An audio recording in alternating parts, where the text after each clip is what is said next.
শিক্ষা সংক্রান্ত গুরুত্বপূর্ণ আপডেটগুলো পেতে হলে অবশ্যই শুভেন্দু একাডেমি চ্যানেলটি সাবস্ক্রাইব করুন। পাশে থাকা বেল আইকনটিতে ক্লিক করে ভিডিওটি বেশি বেশি করে শেয়ার করুন। দেখুন, কেন্দ্রের অষ্টম বেতন কমিশন মাননীয় এক্স বিচারপতি রঞ্জনা প্রসাদ দেশের নেতৃত্বে গঠিত হয়ে গেছে জানেন, এবং 18 মানে মাসের মধ্যে রিপোর্ট প্রকাশ করতে বলেছে। সপ্তম বেতন কমিশন 14 সালে আপনার কংগ্রেস সরকারের আমলে গঠন হয়েছিল একে মাথুরের নেতৃত্বে, মাননীয় বিচারপতি এক্স বিচারপতি একে মাথুরের নেতৃত্বে। দেখুন, কংগ্রেস গঠন করেছিল, কিন্তু বিজেপি এসে সেই বেতন কমিশন লাগু করেছে এবং নির্দিষ্ট সময় থেকে। এবং আপনার আমাদের যে এই যে পঞ্চম বেতন কমিশন, বামফ্রন্ট সরকার নির্দিষ্ট সময় মতো ঘোষণা না করলেও তারা কিন্তু 6 মাসের মধ্যে রিপোর্ট বার করেছিল এবং আমাদের একদম আপনার মানে 12 আর 6 18% ডিএ যোগে বেতন কমিশন লাগু করেছিল।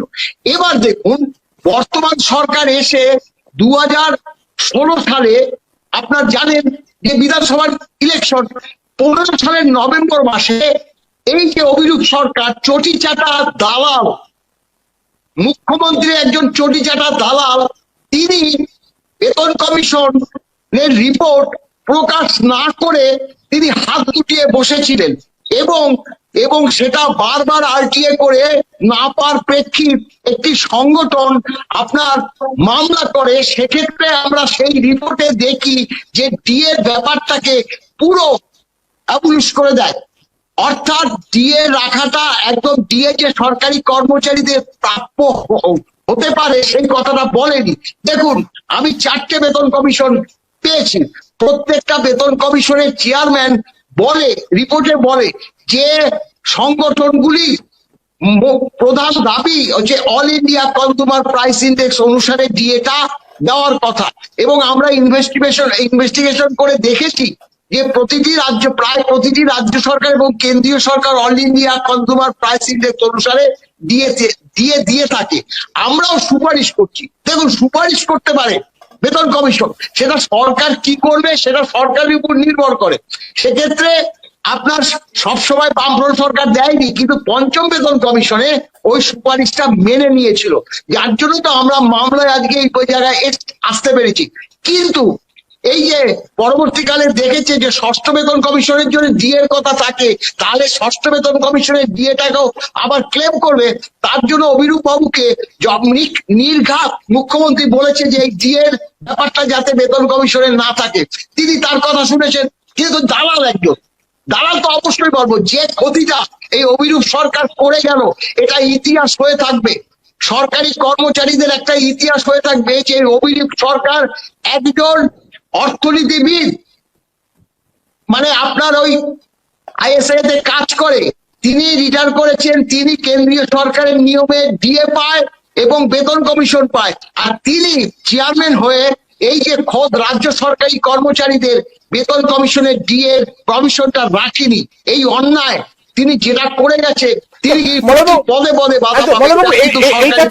আইনের মানে এটা কি আইনেও আপনাদের বিপদে ফেলতে পারে যে যখন আইনি যাবে তখন বেতন কমিশনের রিপোর্টে ডিএটা দেওয়া নেই? এটা কি আপনাদের জন্য? এটা তো ভুল করেছে, বেশি বোধটা তো ভুল করেছে। দেখুন, যখনই আপনার পঞ্চম বেতন কমিশনে বলে দেবে যে all India consumer price index অনুসারে যে বকেয়াটা হয়েছে সেটা মিটিয়ে দিতে হবে, স্বাভাবিকভাবে পঞ্চম বেতন কমিশনের বকেয়া অল ইন্ডিয়া কনজিউমার প্রাইস আর ষষ্ঠ বেতন কমিশনের বকেয়া সরকারি ইচ্ছার উপর নির্ভর করবে, তা তো হতে পারে না। এবং এই 18% যদি কেন্দ্রীয় সরকারি কর্মচারীরা এই মামলার পরিপ্রেক্ষিতে একটা এরকম অর্ডার হতে পারে, যেদিন অর্ডার দেবে সেদিন থেকে প্রতিটি স্টেট গভর্নমেন্ট এবং কেন্দ্রীয় সরকারের যদি ডিএ বাকি থাকে all India consumer price index অনুসারে ডিএটা দিতে হবে, এরকমও কিন্তু হতে পারে। অর্থাৎ ধরুন জানুয়ারি মাসে যদি অর্ডারটা হয় তখন বলতে পারবে জানুয়ারি মাসে যে ডিএটা ষষ্ঠ বেতন কমিশনের সরকারি কর্মচারীদের প্রাপ্য হয়েছে, এই যে 40% বা 42%, একবারে কিন্তু ষষ্ঠ বেতন কমিশনের ডিএটা কিন্তু দিতে হতে পারে। এই কথাটা যাতে মাথায় রাখে।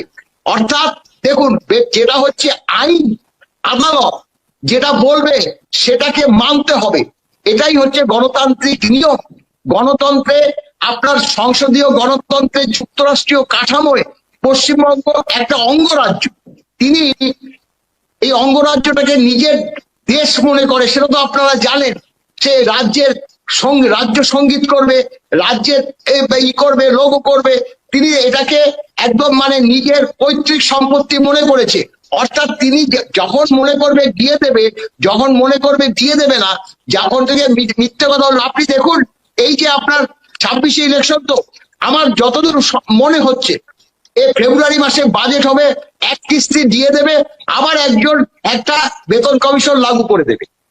কিন্তু বেতন কমিশন লাগু করে দেবে এই অভিযোগ সরকার আমলে 19 আপনার সেই 15 সালে নভেম্বর মাসের গঠন হয়েছিল, 19 সালের নভেম্বর মাসে রিপোর্ট দিয়েছে 4 বছর পরে। অর্থাৎ এবারও এই যে 26 ফেব্রুয়ারিতে যদি বেতন কমিশন গঠন করে, সেটা কিন্তু 30 সালে গিয়ে রিপোর্টটা দেবে। আপনি আমার যতদূর সন্দেহ, এক কিস্তি দিয়ে উইথ বেতন কমিশন ঘোষণা করতে চলেছে ফেব্রুয়ারি মার্চে যখন বাজেট তিনি করবে। এবং আর একটা জিনিস বলে রাখবো, যে এই যে মুখ্যমন্ত্রী, দেখুন একটা তো অর্থমন্ত্রী থাকে, তিনি নিজের কৃতিত্ব জাহির করার জন্য ক্ষমতায় আসার পর থেকে এমন একবারও রাজ্যের অর্থমন্ত্রীকে দিয়ে ঘোষণা করেনি। তিনি বাগডোগরায় বসে দিয়ে ঘোষণা করেছে। তিনি গত বছর পার্ক স্ট্রিটে অ্যালায়েন্স পার্কে বসে দিয়ে ঘোষণা করেছে। তিনি বিধানসভায় অর্থমন্ত্রী বা প্রতিমন্ত্রী চন্দ্রিমা ভট্টাচার্য আপনার বাজেট পড়ছে, তিনি চিরকুটে লিখছে এবং সেটা দেখাচ্ছে। চিরকুটে লিখে তিনি একজন অ্যাটেন্ডেন্টকে দিয়ে সেই চিরকুটটা পৌঁছে দিয়েছে এই যে অর্থমন্ত্রী চন্দ্রিমা ভট্টাচার্যের কাছে। তিনি তখন সেটা পড়ে বললো যে এরকম এপ্রিল থেকে মাননীয় মুখ্যমন্ত্রীর নির্দেশে 4% দিয়ে ঘোষণা করা হলো। অর্থাৎ তিনি নিজের কৃতিত্ব জাহির করতে, কিন্তু কৃতিত্ব জাহির করতে গিয়ে লেজে গোপরে হচ্ছে তিনি যে বেশি সমালোচিত হচ্ছে সেটা তার বুঝবার কিন্তু বড় মাথায় নেই।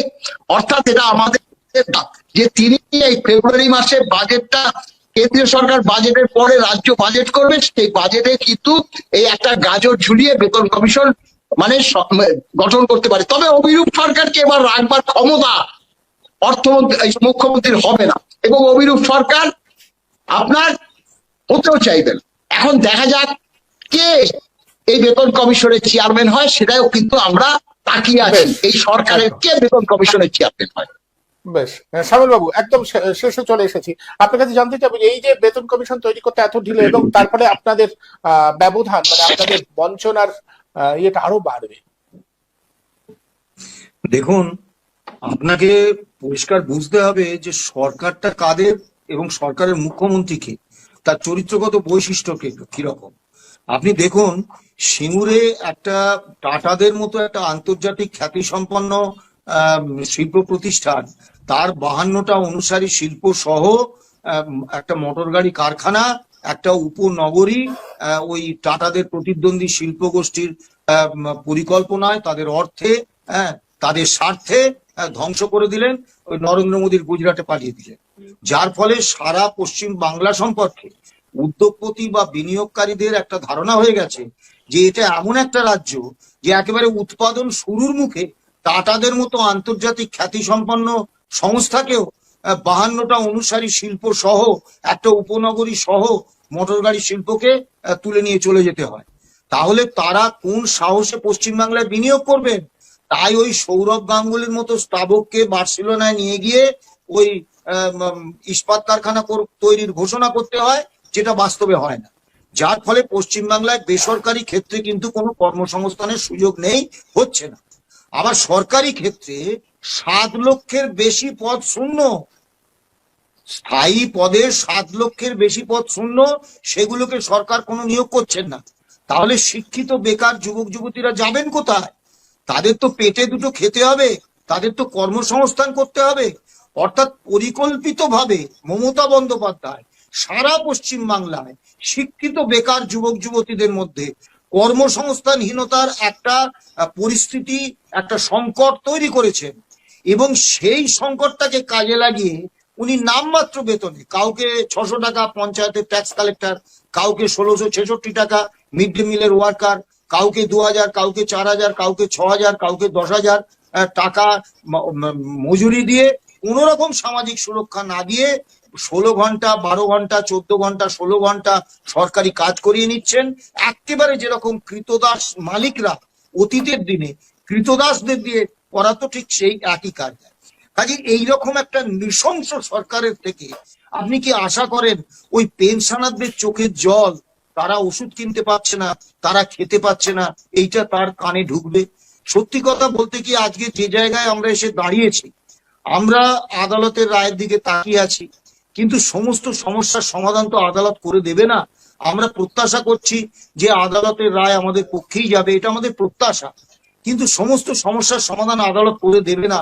তাই রাজ্য কর্মীদের কিন্তু আজকে ভাবতে হবে, কর্মচারীদের একটা সিংহভাগ অংশ ওই মানস ভূঁইয়ার নেতৃত্বে যে রাজ্য সরকারি কর্মচারী ফেডারেশন, যেটা কর্মচারী সংগঠনের নামে সরকারি প্রশাসনে শাসক দলের গণসংগঠন, অর্থাৎ মালিকের দালাল, তাদের সদস্য হয়ে আছে, কর্মচারী আন্দোলনে অংশগ্রহণ করছেন না। যতদিন না আমরা ঐক্যবদ্ধ কর্মচারী পক্ষ হিসেবে সরকারকে বাধ্য করার মতো পরিস্থিতি তৈরি করতে পারছি, ততদিন কিন্তু কেন্দ্রীয় এবং অন্যান্য সমস্ত রাজ্যের রাজ্য সরকারি কর্মচারীদের থেকে আমাদের কিন্তু পিছিয়ে থাকতে হবে, বঞ্চিত থাকতে হবে, কিছু করার নেই। আর সবশেষে যারা আজও এই রাজ্য সরকারি কর্মচারী ফেডারেশনের সদস্য আছেন, তাদের হয়ে গলা ফাটাচ্ছেন, তাদের হয়ে মাননীয় উন্নয়ন কর্মযজ্ঞে সামিল হচ্ছেন, আর নিজের পেশার দাবিকে ছুরি মারছেন পিছন থেকে, তাদের কাছে একটা কথা বলি, ভাই, দিনের শেষে ক্ষতিটা কিন্তু আপনার হচ্ছে, দিনের শেষে বঞ্চিত কিন্তু আপনি হচ্ছেন, দিনের শেষে আপনার গৃহিণী কিন্তু সংসারটা চালাতে পারছেন না, দিনের শেষে আপনি কিন্তু আপনার সন্তান সন্ততিকে একটা সুস্থ সম্মানজনক চাকরি দিতে পারছেন না। কাজে আর দালালি না করে কর্মচারী আন্দোলনের মূল স্রোতে ফিরে আসুন, ঐক্যবদ্ধ কর্মী পক্ষ হিসেবে একদম আমরা বাধ্য করুন। আমরা প্রত্যাশা করবো যে সমস্ত কর্মচারী একত্রিত হয়ে লড়াইটা লড়বেন। কারণ হ্যাঁ বলুন, হ্যাঁ বলছি, যেটা হচ্ছে, দেখুন, অবসরপ্রাপ্ত যে কর্মচারী সমাজ আছে তাদের করুণ আত্মি কিন্তু আমাদের খুব ব্যথিত করে। কারণ তারা এমন কথা বলে, মলয়বাবু, যে এটা কি আমরা পাবো? আমরা সত্যি ব্যথিত এবং দুঃখিত। আমরা বলেছি আমাদের তো কিছু করণীয় নেই, আমরা বলছি আরেকটু আপনারা ধৈর্য ধরুন, নিশ্চয়ই হ্যাঁ আগামী যে জানুয়ারি মাসে আশা করছি ডিএটা পাবো এবং সত্য সেই ডিএ আদায় করে ছাড়বো। এছাড়া তো আমাদের কোনো আর উপায় নেই। এত বছর 10 বছর ধরে আমরা লড়াই আপনাদের দুজনকে অনেক অনেক ধন্যবাদ, আপনাদের মূল্যবান বক্তব্যের জন্য ধন্যবাদ আপনাদেরও, যারা এতক্ষণ আমাদের সঙ্গে ছিলেন, আমাদের কথা শুনলেন। আমরা বারবার এই বিষয়গুলো সামনে আনবো।